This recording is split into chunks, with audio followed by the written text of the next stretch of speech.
Hello my dear friends and welcome back to another Bad Batch video. Today we're going to be taking a look at some new information for the show. These details come from the episode guide for Bounty Lost. As you may or may not know, Lucasfilm released these each week to accompany the previous episode of the Bad Batch. They contain explanations for certain scenes and Easter eggs, as well as expand on ideas that were explored in the episode. So I'm going to go through the guide and specifically highlight things that are of interest. So without much further ado and without any more jibber jabber, let's dive straight into it. We're going to start with Cad Bane and the big question of whether his fight with Boba Fett has happened. So it says Cad Bane flies a new ship in this episode, the Justifier, replacing his old craft, Xanadu Blood. The Justifier was designed by Russell Chong during the original run of Star Wars The Clone Wars, and was meant to show up in a story arc featuring Cad Bane teaming up with a young Boba Fett before the series' original conclusion. So as I mentioned before, there was a deleted Clone Wars scene of Boba Fett taking on Cad Bane. Boba would eventually kill him but be left with the famous dent in his helmet. Now, as you may have seen in concept art and also in episode 8 and 9,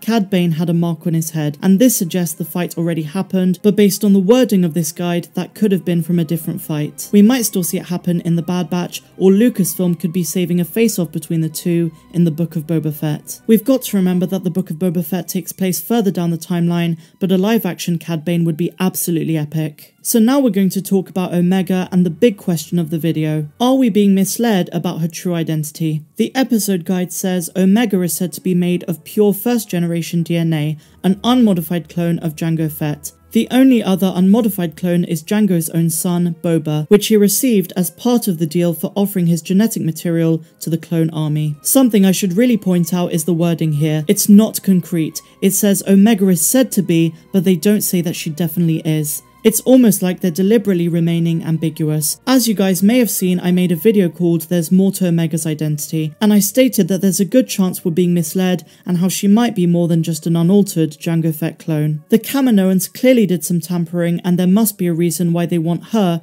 instead of Boba, who is supposedly genetically identical. Now, a lot of you stated that the fact that she's female means that she can't be an unaltered clone. If she were, then she would have been male. But I want to point out that chromosomal variance is very much a thing. There are indeed XY females and people born with chromosomal mosaicism, which is an aspect of being intersex. With Omega, the Kaminoans might have altered her chromosomes and tampered with her to the point where she simply isn't a pure clone of Jango Fett. But time will tell, and all in all, it does seem as though there's more to her and she might even be force sensitive. If we have been misled, we can't rule that out just yet. One fun theory that I have is that Anakin's arm was used to clone Omega after his duel with Count Dooku in Attack of the Clones. That would explain the force sensitivity and the fact that her hair is very similar to that of young Annie. Don't read too much into this one though, it's just a little fun theory. So now my dear Megalorians, we're going to take a look at the abandoned cloning facility. The guide says the abandoned facility Omega finds herself in, which is on Bora Vio, is a remnant of a bygone era of cloning's past. It reveals that many other experiments have taken place before the creation of the Republic's clone army. Again, I did make a video on this subject, but it's worth pointing out that the Kaminoans had been cloning for generations prior to the prequels. While we often accredit them solely for the creation of the clone army, they had many years of experience prior to what we've seen. As we know from this facility, their experiments were far weirder than those of the Jango Fett clones. When we talk about this specific one, there is a concrete reason why the Kaminoans chose Bora Vio. It was close enough to the Kamino system to be accessible. What led them off well to begin with was the Ice Age and then subsequent climate change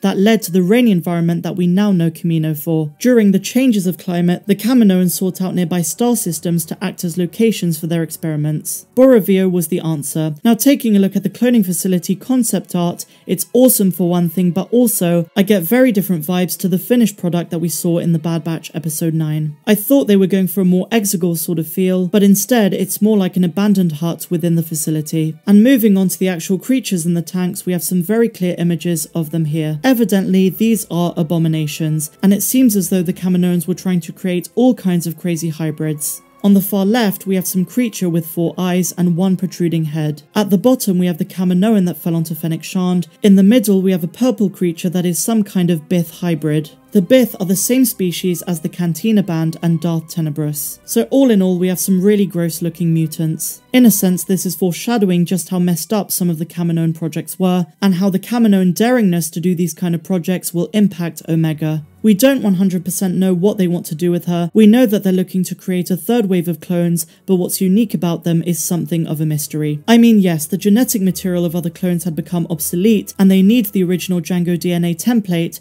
but there has to be more to it than that, and the answer lies in who Omega really is. So finally, there is mention of an injured Crosshair. I think what happens with him is going to be the turning point for the series. Up until now, he's been very loyal to his Imperial overlords and wants nothing more than to wipe out his former team, Clone Force 99. But I must reinstate that things are changing and there are going to be some emotional moments coming up. In my opinion, the Empire will want to dispose of Crosshair as he is no longer useful to them and their goals. Rampart already has major reservations about clones, especially when compared to the new fresh recruits. So a wounded clone who has been weakened through injury is a liability rather than an asset. Now, we recently spoke about the possibility of members of the Bad Batch dying, and while Dave Filoni wouldn't do that unless it serves the story, I definitely think Crosshair is going to sacrifice himself, either for Omega or for his brothers. I know this might not be the most popular opinion, but I feel really sorry for Crosshair. His chip is what's causing him to act so brutally, and so we can't say that he has free will. I do think the Bad Batch are going to try to remove his chip, or at least try to.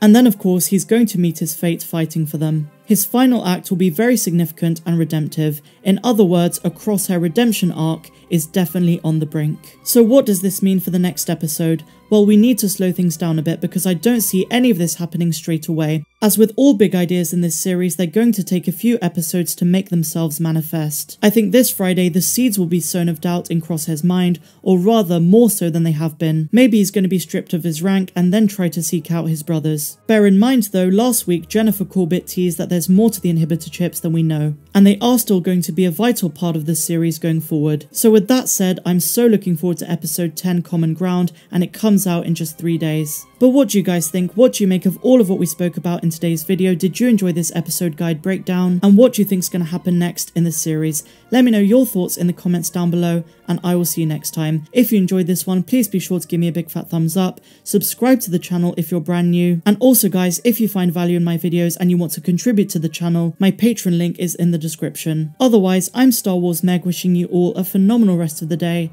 no matter where you dwell in the galaxy. Have a good one.